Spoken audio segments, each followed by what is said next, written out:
You're watching the Juice Consumer Direct podcast. I'm Carson Poppenger. I'm joined here today with Jacob Thorpe, our SVP of Client Services. And we have a special guest with us, Jesse Mecham with YNAB. You need a budget. Thanks for having me. YNAB.com. Yeah. And great to have you with us, Jesse. Thanks for being here. I'm excited. Yeah. We'd love to feature you on the show here and talk a little bit about your company and origin story and sort of where you've come, from beginning to where it is today. You have a financial tool set that's used by hundreds of thousands of people across the country and probably around the world. Yeah. I'd imagine there's people in nearly every country now that are using your software, and would love to just kind of talk a little bit about YNAB, and we'll put a link to this too in the description so that people can access it. But tell us a little bit about YNAB and how you came up with this. I mean, I originally started it because I didn't start a business. I just built a little. I mean, at the time, it was a spreadsheet for me and my wife because we were worried about money. And we were both in school still, young, married, and then a baby was on the way. And I just had just enough, a little bit of ego where you're like, oh, other people would like this creation of mine that I've made that's tender, and near and dear to my heart. And so I kind of packaged up the spreadsheet and started selling it. And it didn't sell terribly well, but it would resonate with people when you would talk about being worried about money. Like, it resonates with almost everybody. And I figured out after a while that I wasn't selling a spreadsheet. I was actually selling a solution for people to not worry about money anymore, to get them good with money. And when that clicked for me, then it was suddenly about this method and the how, and less about the spreadsheet. And lo and behold, if you don't talk about a spreadsheet, sales go up. And so that was what happened. And then we built software, and then the phones came along, and I declared that nobody would ever manage their money on their phone on this tiny screen. And a few years later, we built a phone app and had that launched, and it's just gone from there. Who knows what will be next on the tech side? But we keep doing the same thing where we teach people how to get good at money so they don't worry about it. And then the tech is just there to help people implement, right? Sort of a tool support. Yeah, sort of to guide you along in there, but it's the principles that you're teaching too that are really so important. And you have a YouTube channel, I think, with 200,000, 210,000 subscribers or something. YouTube's kind of a new platform for us. I mean, really, I was early we've always kind of done it, but not in earnest, right? But I was pretty early, like when blogs came about, like in 2006, 7, and people were like, what's that word people are using? And we started a blog, and I would write an article every day, like kind of original content marketing. And then you saw social media come on the scene, and you realized that's where people were going to go and get their information. And social media has changed to where it's a lot more algorithmic, and we've had to roll with that. But it's just been interesting to try and get in front of the potential customer. At the end of the day, what we've really focused on is if we can transform the person's money, how they view money, and then how they view their spending of that money, then they just talk about it. I mean, if you change someone's, like, how they do their money, it's like a pretty foundational piece. And it turns out if you do that, it's emotionally pretty charged, and they kind of can't stop talking about it. And so that's our main channel, is still just word of mouth. Yeah. Amazing. And to get that kind of growth, how many subscribers you're sitting at now, and what do you want to get to? Yeah, I mean, we don't disclose like exactly how many. They're not enough, honestly. Yeah. We're well past the phase of what I would call easy growth. Like, our growth now is we're happy if we can have solid, steady growth. See our churn really competitive in the B2C landscape. Churn's tough, and we actually have really, really solid retention. Once we're in their flow of like, this is how I do money, then they don't want to quit. Yeah. Yeah. Amazing. So, as we've looked at, we've all sort of experienced this as a, young married couple, myself and Jacob, married the last 10 years, young family. Things are expensive. That's one of the things I think, especially with younger people right now, I hear it a lot from younger folks. It's like, how am I ever going to be able to buy a house? Because houses have become so expensive, and everything seems to become so expensive. And helping them figure out that they can do it, that there's the ways that they can, cut back on the things that they don't want to spend on, and invest and save for the things that they do want to be purposeful with their money, right? Yeah, because absolutely. they make it go a longer way. We went through my personal story, starting my business. My wife and I talk about it pretty regularly. It's just the days where we just, we didn't have hardly any income at all, barely enough to survive. We were always able to like make our mortgage payment, but that was about it, kind of a thing. And just, having just enough money left over for a little bit of food and things like that. Not even being able to like do a lot of activities with the kids. And we had a bunch of little kids at the time, and having a tool like this would have been great for us to try to help figure out and navigate through that challenge. But that's really exciting. So, how about what are your ways? You talked about needing to get more subscribers. Yeah. You're working on that. What are some of your big initiatives that you're working on to get the word out there? So you said a lot of word of mouth. Yeah. What other channels are you working on? I mean, we're looking hard at like what AI distribution will look like with these AI, LLMs that consume all this content. How will it be interpreted? Like, what are they going to lean on? You used to look a lot at SEO. We kind of stopped with the SEO stuff quite a while ago, but there were games to play and things that you could do that would improve your chances there. And I'm certain there will be ways that you can improve your chances with AI. What I like about it so far is that it seems that it accurately acknowledges sentiment in the market. And our sentiment from our community is they're diehards. And so if you are interrogating your favorite LLM about YNAB, you're going to find a fairly positive response because people's response is positive in real life. So it's in that way, we're kind of just looking at that carefully, and then we're making sure that our, all of our properties are consumable, in a positive way for these LLMs. I think whatever's going to happen there is almost anyone's guess, but we're trying to get in front of that a little bit. Yeah. And then there are some, I can't talk about a specific feature that we've got that's that we're working on that I'm excited about, that hopefully will help people navigate on the actual spending side a little bit. One of the tricks that we deal with is the banks and their data and what they allow you to have and how quickly they show you what you're doing. And data is how we get informed about what we're going to spend our money on, or what how our behavior's tracking against our plan. And we've looked at some solutions where we could get data quite a bit quicker. And if you can get the data quick and remove the tedium from the app for people, they'll use it more and they'll make better spending decisions, which is what we're So you get like integrated with the banks and things like that. Yeah. I've used a couple budgeting apps, and one of the hassles is oftentimes like you do a transaction, and then it's like, okay, now put this transaction into a bucket. Yeah. But if the transaction doesn't look the exact same the next time, it won't put it in the bucket. So all of a sudden you start out and you've got this really nice blueprint, and then you've got 25 every month. You've got 25 buckets that you've now got to like replace, and then you're like, why am I paying for this when it's actually creating more work for me? You have to, all the tedium needs to go away so that what you're there with is just good information, and then you make good decisions. And so we try and tackle the tedium as best we can. Yeah. We'll never be done. But yeah, there are ways to just make it that the consumer has to feel like they're just like a bad A when it comes to their money. They have to feel like they're on top of it. Like you're making them amazing. And as you do that, they're successful, and then they stay subscribed. What's the average, the demographic of the average user for YNAB? They make pretty good money. People sometimes will think, oh, you're a kind of a traditional budgeting app, a word that I actually hate now because it makes people feel like they're not supposed to spend their money or something. Budgeting?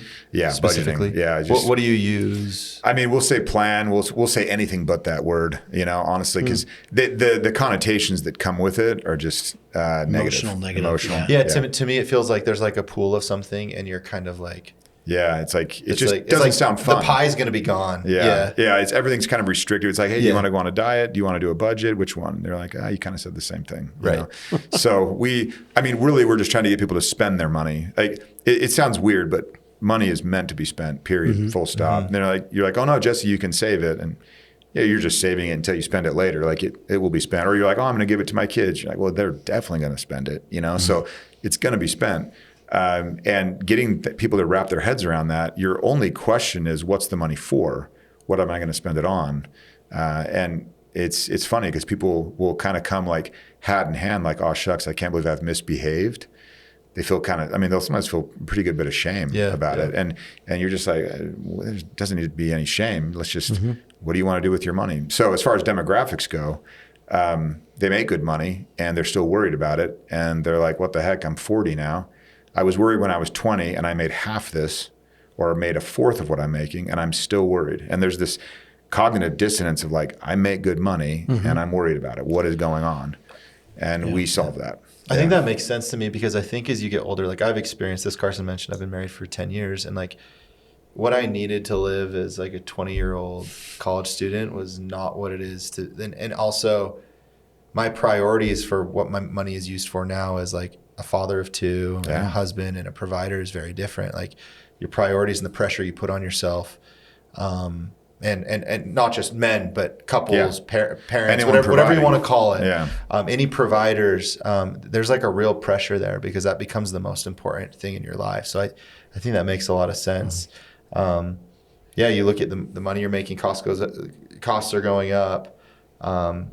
But there's like a maybe even society imposes some of that too. Oh, for sure. Pressures that you feel like you need to meet. Yeah. I mean, sometimes people will call it lifestyle creep or lifestyle inflation. I hate that phrase. It's like people say, oh, Jesse, you've experienced lifestyle creep. And I'm like, because I'm not living in a basement apartment in South Provo. Like, how much creep are we talking about? Like, I don't want to live there, you know? And I didn't want to live there back then either. But it's just, you just do what you need to do.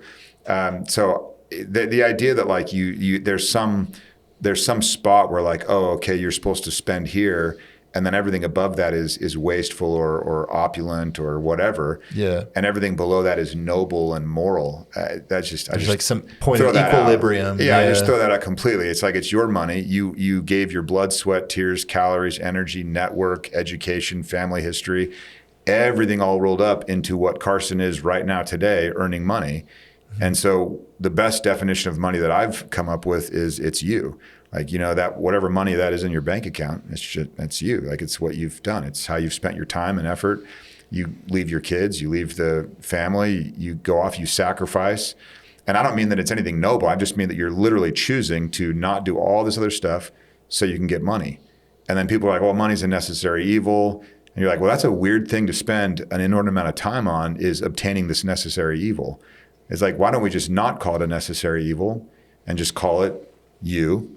And then ask yourself, as like almost a form of self-respect, well, what do you want to do with you? This pile of money in your checking account, 100 grand, 10 grand, 1,000, it doesn't matter. But like, what do you want to do with this little bit of you? I call it self-care a lot of the time. I think that's really good. Like Econ 110, it's like the exchange that you get for that money. There's an exchange of like a transaction of effort, of time, of resource. Like Carson, I have a job because I'm valuable to Carson. And there's an exchange that happens every time I walk into the office where Carson says, you are worth this to my company. Yeah. And I say, well, this is the value that I'm going to give you. And I think if you take your own money and you have that, okay, what have I put into this and what's the value that I put into this? Like, I would rather be home with my family, certainly, but I'm doing this because that's the most important thing to me. You're seeing there's value there. You're seeing that there's an exchange. And money is just a holder of the value that you saw. And it just stores that value until you decide to spend the money. And so once you spend it, the question is just, where will you spend it? What will you spend it on? And that's what we teach people how to do, is how to answer the question of what's the money for. I never tell people like, oh, I can't believe you spend money on this or that. Like I actually like to hear where people feel like they're kind of a little indulgent, because usually what you find is the more interesting part of the person is there. If they're just like, oh, Jesse, I just watch every penny, and I make sure that I use the bar of soap all the way down until it's a sliver, and then I meld it with the other bar of soap. And I'm just kind of like, this is a boring conversation, But like, tell me where you kind of go for it, where you splurge a little bit, and you'll see someone be like, oh, I collect vinyl. And then you just let them rattle on about vinyl records for a while. And you're like, well, that is cool. And I say vinyl because there was a guy that was like, I use YNAB because it helps me collect vinyl records, full stop. They're like, I know I'm not going to stop collecting them. So this has allowed them to spend more money and spend the money without the guilt. And that's what it's there for. You're literally doing this exchange every day. It's the effort to the money and then the money to what's valuable. Yeah, the money is just this intermediary that disappears. Yeah, exactly. It's you and you on both sides. Yeah. You earning the money and then you caring about a thing. And we just try and get those to be the same. And the money is just a little spot where it's just sitting there waiting for the tool. Yeah, it's just the tool. It's just a holder. But eventually, it's like finding a common denominator or simplifying an equation. It just all drops out, and you've just got you there. And if you're spending in accordance with your values, whatever you care about, then you have this nice resonance, and you aren't worried. Now, it doesn't mean that you are like, oh, I hate HVAC repairs, therefore I will never update my HVAC unit. Like, no, you will, because at some point you value a working AC unit in a hot state, in the middle of the summer. But do you love doing it? No. But do you value it at the end of the day? Yes. Do you value your electricity bill? Well, people will be like, oh, that's pretty boring. That's not what I want to talk about. But spend a day without electricity. Yeah, at the end of the day, you actually do really value it. Like people are like, oh, when I'm, we'll call it being spendful sometimes, like mindfully spending. And they're like, oh, I was super spendful today, Jesse, because I went on a walk with my kid and we stopped and got ice cream. And they're just telling me about a cool experience they had. And meanwhile, I'm kind of thinking, yeah, but wasn't it also cool that you paid your mortgage without even thinking about it? And you have a roof to go home to, and they're like, oh yeah, that's true. And like the electric light, everything, all that's going, and you've got hot water, and they're like, oh yeah, that's true too. Like, it's not just the extravagances or the nice to haves where we talk about lining up our spending, what we care about. It really is a lot of the stuff that's, if you're doing it well, it's kind of on autopilot and it just recedes to the background.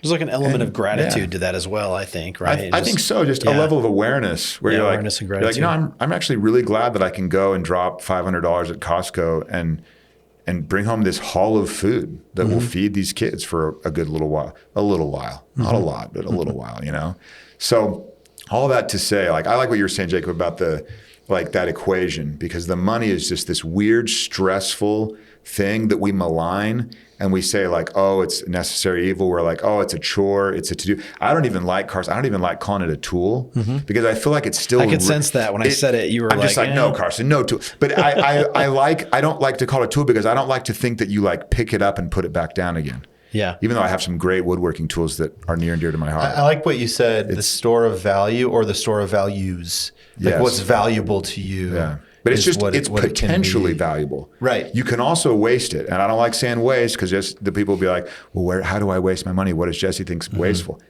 It's in the eye of the beholder. But whatever's wasteful is money you didn't want to spend the way you spent. That's waste. And if we can if we can get rid of that and then just spend on the things that that light you up, including literally the lights in your house. Yeah, that's a good thing. I look at that with our business spending sometimes. There's just aspects that, I don't like seeing money go to certain things that I don't see value in, or I feel like, for instance, unused software licenses that we're not using or, it's like we're paying for it. We're not using it. They've been forgotten We could like not be paying for it. We see that with our federal government, right? Oh, yeah. Everything they're doing with Doge, it's like go through and cut out all these like unused software licenses. But there's like little things like that. And just those things bug me because it's like I want to be able to put that money to work other ways, maybe another key position we could hire or something more strategic where there's ROI there. Yeah, exactly. Yeah. And that investment, that return on your investment can be like, once again, that benefit is not always financial benefit. Oh, absolutely. It can be emotional benefit. It can be spiritual benefit, physical benefit, a memory with your family that might not return money, but it returns memories or relationships. And I like that resonates with me. I think that makes a lot of sense. I think that financial literacy is something that so I grew up, I did high school in Utah and you had like a term class of like financial literacy and it was always the roll your eyes financial literacy. Cause when you're 15 or 16, you don't care. You don't know, you know that you go home and you eat and you've got like your $20 for gas and like, that's kind of the extent of your relationship with money. Yeah. That's why those classes don't work very well. Right. Like people are like, why don't we learn this early? It's like, because you wouldn't listen if we tried to teach you. And it's another language. Yeah. Like it's like learning Chinese. You just don't understand it until it's like relevant to you. And then as you get older, it starts to become a little bit more relevant. I even remember some of my business classes. So I went to BYU and did the business school at BYU. And some of those business classes, I remember sitting in like my business law classes and being like, oh man, like, I can't believe I'm having to learn this. And now I'm like doing contracts every day. And I'm like, oh, I get it now. You know, something that was at that time not relevant at all is now extremely relevant. And you can start to see that as it becomes more and more real. But I think legal language and exactly. Another legalese. language. It's another language that I didn't understand.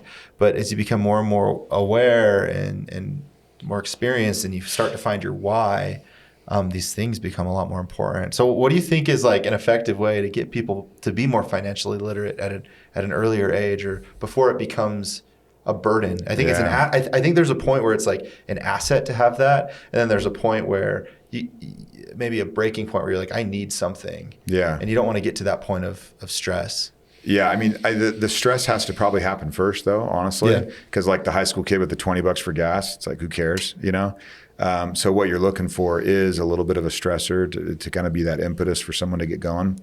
I mean, in our house, when our kids turn 8, I pop open the software and we set up their little plan for them.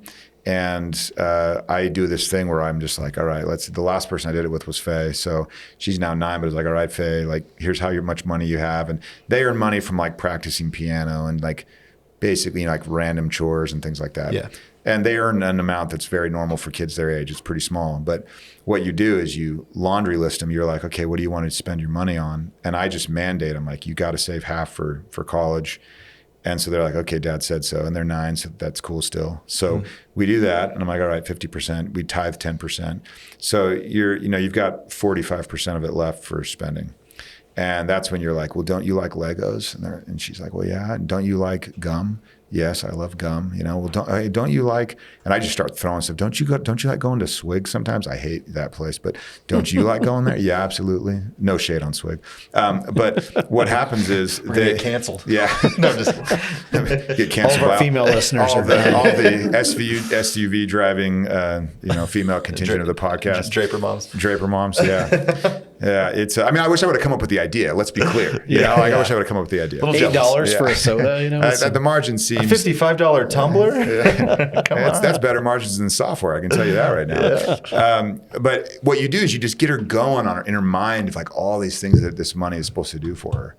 And then what's interesting is you just say, okay, well, you've got you got $80. What do you want to do? And then she starts putting the money. She starts answering that question of what's the money for, right? And what you do is you teach someone. We teach adults. Kids know how to do this. Adults forget somewhere along the way. But Faye didn't balk when I was just like, well, what about gifts for birthdays, for friends and things? Maybe chip in a little bit for that. She loves giving her siblings gifts for their birthdays. It's like something only she's done. And it's like, and she's like, well, I want to spend like $2 per gift. And I was like, okay, well, how many gifts we're talking? And so we did all the math. And it's for an entire year. And so we figured out that she needs to set aside like $2 every month for these gifts. That, to her, in her brain, she was just like, oh yeah, absolutely, that works out. That's normal. But to an adult, when you're like, hey, don't you drop like $3,000 for Christmas every year? And they're like, yeah. But you're like, but you don't do anything prior to Christmas to ready yourself? Nope. It's like on cards. And then in January, they just look at the bill and kind of wins, right? Here we go. Yeah. And so for the kid, like, she didn't think like, well, Dad, I don't want to, like, there was no resistance whatsoever. It made perfect sense. So we have to like relearn some of that stuff. The other interesting thing with the kid is you'll be like, okay, you got $80. What do you want to do? And watch them basically just choose one job for their dollars and be like, I want to buy a new Lego set. And they'll jettison every other thing they want to be like, I want that now. Where adults at first kind of are like, well, I want a little bit of this, a little bit of this, a little bit of this. And they kind of can't say no. And they're not used to saying no. Keeping up with the everything, whatever it is, mimetic desire. We don't know what it is, but it's like, oh, we all want it. We all want it now. And then after they've been using YNAB for a while, they kind of start to realize like, you know what? I've had that category sitting there. I don't put any money in it. I must not really want it. And as they start to feel the magic of, I'm going to call it the magic of scarcity, where, you can't spend money in 2 places. Yeah. Mentally, people spend money in 5 places. They'll get a tax refund and they're just like, oh, I'm rich. I'm going to do this and this and this. Or they get a paycheck on Friday and by Monday it's like, what's happened? But when it comes to people using our method, they start to be like, oh, if I do A, I can't do B. And that squeezing of the resource, it helps them realize that they actually don't care about B, or they do a lot and they're going to stop with A. And that's what we try and elevate is you get the good information in the app, and then you get information from their mind into the app, like here's what I want to do. And then you just watch it unfold and have them learn from themselves what they really want. Yeah. And that's when it gets cool, because they'll stop doing things and they'll start doing. We had a guy stop smoking because he wouldn't put any money in his cigarette category because he was like, I hate it. He wanted to quit, right? But he wouldn't put any money in the cigarette category. And then every time he needed money in that category, he would pull it from, he loved Pokemon too. He would pull it like, you can be an adult now and love Pokemon. Yeah, It's been around a while. That's a thing. Right? And if it's between smoking and Pokemon, it went Pokemon. I'm a Pokemon guy. Yeah, and he was too, apparently, enough so that he quit smoking. He had tried multiple times, but when the trade-offs became real, like I am really giving up these things I want for this thing that I don't want, it happened. So it's just fascinating to watch, but. It's with the young kids, we just get them on that thinking early. Another thing that's cool, I'll just keep rambling about the kids, is you've got like, you'll know your kid has arrived when they've got like $1,000 in the bank, and they'll be texting their friends, and their friends are like, hey, do you want to go to the movies? And they'll say, no, I don't have any money. And the reason they don't have any money is because they know 900 of that is for college in 10 years. And 100 of it is spoken for across these different things they want. One of them right now is an electric bike. So it's taken them a long time to be able to save up for it. And so they're like, I don't have any money. They have tons, but they just know that they don't have money for those things. And adults, man, we just have to reteach that. It's good discipline. Yeah, what a cool lesson to teach your kids. And if you can start it at a young age to have a healthy relationship with money, like how far ahead are they going to be? Like, what's the leg up that they're going to have on everybody else? Yeah. I think these things are also true for businesses that are trying to execute on a marketing strategy. Yeah. We talk a lot about this. We're obviously beholden to, we have certain margin targets, we have certain profit targets, we have different costs that we're tracking on a daily, monthly, weekly, quarterly, yearly basis. Yeah. And we talk about them every day. And there's this real decision, like what is the value that we're going to get out of this investment that I'm putting into something?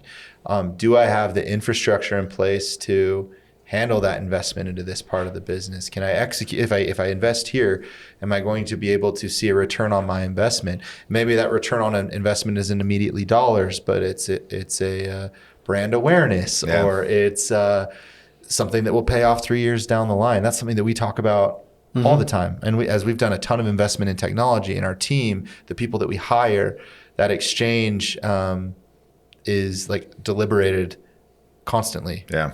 Yeah. Well, and being able to look at your business money and know this money is for this money is for this. Like if I took your cash position and I laid it all out and like we sat down together and I said, okay, I'm going to just make all these categories in YNAB. YNAB's not built for a large business, but tons of like solo entrepreneurs, tons use it because it helps them do the same thing of know where they're trading off.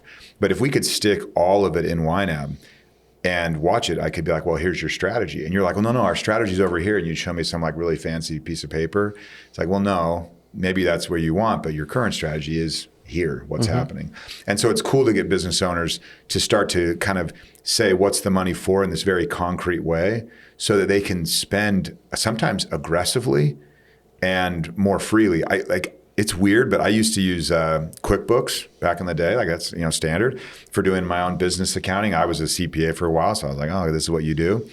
And I was totally afraid to hire people because it felt like I was going to get married to them and never be able to fire them. Never, like it was just like this eternal relationship that I was going to owe them forever, like a debt. And I was just worried. So I just had this pile of money in the business. And then once I took that pile and I ran the business on YNAB, I started putting all the money in that. Okay, this is for AdWords. This is for brand awareness. This is for this and this and this. Suddenly it was just like, dude, I'm being irresponsible with how I'm not being conservative. I'm being dumb, you know? Yeah. And suddenly I was like, I could hire people like immediately, to help, you know, to help. And that was the big unlock for me is sometimes, you know, you'll have business owners. It's like, oh, I just am extremely cautious. And it's like, you're not just cautious, like you're harming. It's like negligent it's negligence, the word. Yeah, absolutely. Yeah. Interesting. Yeah. Well, I mean, I'm sure we could talk about this all day, and it's been such a great conversation with you, Jesse, to have you here to talk about YNAB, talk about this financial literacy and everything that you've learned over the years. I think it's fascinating, and I'm sure you know our viewers are going to get tons of value out of this, and checking out your website, YNAB.com, and would love to have people go there and I should mention, Carson, we have, I mean, people worry about their money while they're at work, right? We have good data on that. PwC does an annual survey every year on financial wellness, and the work stuff is interesting. And we've just, it's about 2 years old now, but we started working with companies where we provide, I mean, the company will basically provide YNAB for their employees as a perk, and it's gone well. So if there are some listening to this that are kind of seeing maybe a more holistic view of that exchange that you enter into with an employee-employer, they could check that out also as a way to just kind of say, hey, I want to provide this to my team. There's nothing paternalistic about it. Just be like, hey, this will help you. You know, honestly, what happens, they love their spending, and then they see the way they earn money as a way of loving that thing, and then they start to love how they earn more. When you feel like you're earning money and it's all just kind of being frittered away, you start to kind of look at your work and be like, what am I doing? Why am I doing this? That messes with your head, your creativity. So we try and, if we can fix the spending bit, it actually makes the earning side for employees more, they connect the joy they get from the spending with the earning, and you start to see more resonance there. So anyway, all that to say, if some listening are like, hey, I'm set, like I don't worry about my money, but you might have employees that do. Yeah. And if you have college kids anyone has college age kids, they're in school, we give them a year for free, because that's when they start feeling that stress we talked about. And so, yeah, we just give it to them and say, give it a go. We should definitely get this in front of our employees. You know, we have 560 employees now, many of them are college students. Oh yeah. And so get the free year for them. Yeah. Just promote that. And if they're on it after and they still work for you, then maybe you make it a perk, but have them do the free year. Yeah. Yeah. We'll include a video with the link to do that. Yeah. Awesome. In our company chat. Yeah, for sure. We'll have to connect you with Alex. Alex Luger. She's our HR director. Yeah, she's awesome. Yeah, we do workshops and stuff for companies. Yeah. And if you have a bunch of college kids, like we just do it for free. We'll do it all on Zoom or whatever, online or whatever, and nail it for them, because it's so cool when a college kid's like, well, wait a minute. Yeah. You know, like that you want to launch them at that time. Me and Carson have talked a lot about this. Like, our product is our people. Something that sets us really apart is our talent pool. It's better, in my opinion, than any other in the country that tries to do what we do. And because the people are our product, that's a great place for us to invest. Yeah. To invest in them and to help them grow and to help them use this as a stepping stone for that next step in their life. And it's a heavy time in our community right now, right? And yes. we were on the way here, we were talking like, what resources can we provide for our people that are feeling heavy-hearted and that are struggling? And this is another one of those resources that we can use to make sure that our people are good, because that's the most important thing to us. You guys are local here. We partnered officially with UVU, where we provide the software for the entire time the students at UVU. So that's cool. If any we're working on other universities that we want to do the same thing, but for right now, we've got it with them, because they were kind of willing to be like, oh yeah, let's go for it and see. Yeah. So if any of your employees are students there, even if they're like taking 1 credit hour, they're a student, have them use the software. We have some connections too. I mean, we have students at BYU, UVU, Utah State, BYU Idaho. Yeah. We could put you in contact with some of the professors up there at BYUI that we work with, and we collaborate with them on. We're pretty tapped into the Rexburg business community. Yeah, we'd love to. I mean, you can tell I'm passionate about that. Like a lot of these, I call them kids, these young adults, they put off a lot of important stuff because they feel like they have to get their money. They're worried about money, and they think that the solution for that worry is to earn more. Sometimes it is, like you described with your wife early on. I mean, your solution really was to earn more, at the end of the day. But for a lot, like they're going to earn plenty of money, and then they'll find they're still worrying about it. Yeah. So let's just head that off before it happens. Love that. Thank you so much for being here, Jesse. You've been watching the Juice Consumer Direct podcast. Thanks for watching, and make sure you like and subscribe. Give us a follow. Questions, comments, leave them below. Engage with us on LinkedIn. Check out YNAB.com. Thanks for having me, guys. You need a budget? All right. Thank you. Thanks so much, Jesse.